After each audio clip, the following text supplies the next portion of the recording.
हमारी आज की कहानी का नाम है कालसराय का शमशान। इस कहानी के 10 भाग हैं जिसको हमने इसी कहानी में दिया हुआ है। और ऐसी ही कहानियाँ सुनने के लिए हमारे चैनल को लाइक एवं सब्सक्राइब करें एवं कमेंट बॉक्स में कमेंट करें और ये भी बताएं कि आपको हमारी कहानी कैसी लगी। चलिए हम चलते हैं अपनी कहानी की ओर। हमारी कहानी का पहला भाग शुरू होता है। कालसराय गांव राजस्थान की तपती रेत, ऊंटों की घट्टियां और दूर तक फैली बंजर जमीन, इन सब के बीच बसा था। छोटा सा गांव कालसराय। दिन में यह गांव साधारण लगता था, लेकिन जैसे ही सूरज डूबता यह जगह अजीब सी खामोशी में डूब जाती। गांव के बाहर फैला हुआ था एक विशाल शमशान। लोग उसे अधूरा शमशान कहते थे।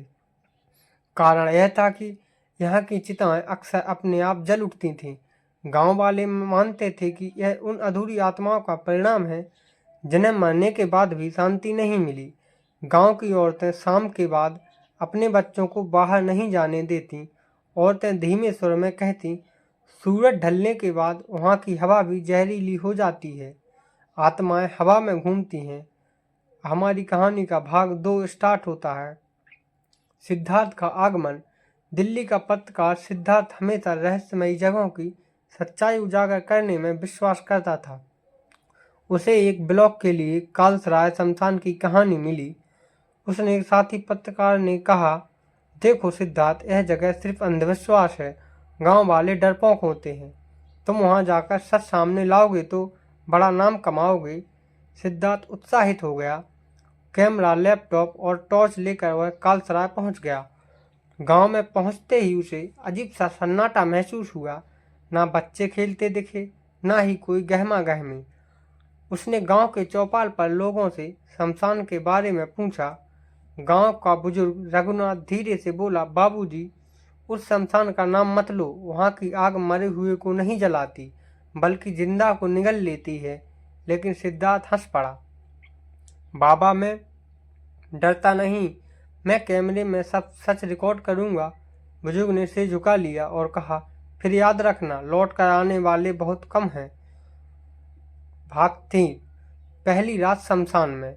रात के 12 बजे सिद्धार्थ अपने कैमरे और टॉर्च के साथ शमशान पहुंचा। चारों ओर घना अंधेरा, हवा में सड़ांध और कहीं दूर से सियार की आवाज़ हुआ।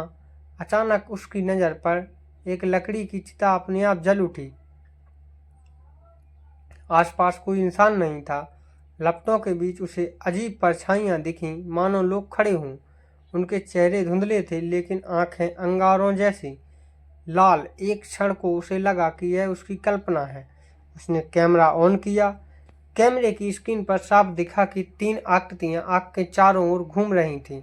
फिर एक ठंडी हवा चली और पीछे से किसी ने फुसफुसाया, तुम्हें यहाँ नहीं आना चाहिए था। सिद्धार्थ ने मुड़कर देखा, वहाँ कोई नहीं था। अब हमारी कहानी का भाग 4। पुजारी का ग्रंथ। अगले दिन सिद्धार्थ ने गांव के पुराने मंदिर में शरण ली। वहाँ के पुजारी शिवराम उसे पहले से देख रहे थे। पुजारी ने धीमी आवाज में कहा, तुम शमशान गए थे, है ना? अब आत्माएं तुम्हें पहचान चुकी हैं। सिद्धार्थ चौंक गया। आप यह सब कैसे जानते हैं? पुजारी ने एक पुराना ग्रंथ खोला। उसके पन्ने पीले और अक्षर मिटे हुए थे। उसमें लिखा था कि कालसराय कोई साधारण शमशान नहीं, बल्कि एक युद्ध भूमि थी। 400 साल पहले यहाँ भीषण युद्ध हुआ था। हजारों सैनिक मारे गए, लेकिन समय की कमी और भय के कारण उनका अंतिम संस्कार नहीं हुआ। पुजारी ने बताया, उनकी आत्माएं अधूरी रह गईं, इसलिए वे हर रात लौटते हैं और अपनी चिताएं खुद जलाते हैं। वे मुक्ति चाहते हैं, लेकिन कोई उनकी मदद नहीं करता। हमारी कहानी का भाग 5। दूसरी रात का भय। सिद्धार्थ ने तय किया कि वह फिर से शमशान जाएगा। इस बार उसने कैमरे के साथ माइक और ट्राइपॉड भी लगाया। जैसे ही घड़ी ने 12 बजाए, दर्जनों चिताएं एक साथ जल उठीं। आग ही लपटों में सैनिकों की परछाइयां उठ खड़ी हुईं। वे तलवारें लिए चीख रहे थे, हमारा संस्कार करो, हमें मुक्ति दो। सिद्धार्थ का कैमरा सबसे रिकॉर्ड कर रहा था, लेकिन अचानक उसकी स्क्रीन ब्लैक हो गई और उस पर लाल अक्षरों में कुछ लिखा आया। तुम्हें यहीं रुकना होगा। सिद्धार्थ के हाथ कांप गए, लेकिन उसका जिज्ञासु मन अभी हार मानने को तैयार नहीं था।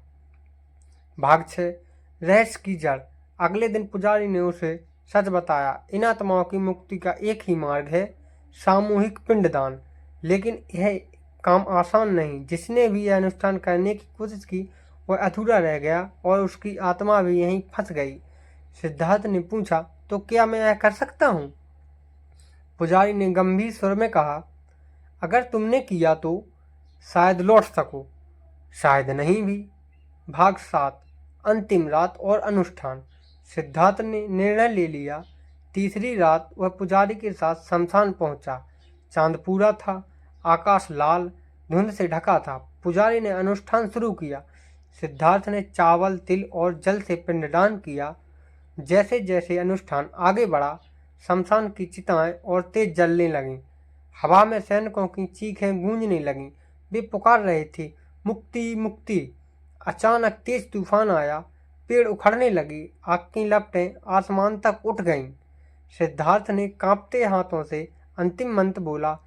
तभी आकाश में एक उजाला फैला और सभी आत्माएं उस प्रकाश में विलीन हो गईं। शमशान शांत हो गया। भाग 8 कैमरे का रहस्य। अगली सुबह गांव वालों ने देखा कि शमशान एकदम शांत है। सदियों बाद पहली बार वहां कोई चिता अपने आप नहीं जली। लोग सिद्धार्थ के चरण छूने लगे। बाबूजी, आपने हमें श्राप से मुक्त कर दिया। लेकिन सिद्धार्थ चुप चुप था। उसके चेहरे पर अजीब सी थकान थी। गांव लौटकर उसने अपना कैमरा ऑन किया। उसमें जो रिकॉर्डिंग थी उसे देखकर उसका खून जम गया।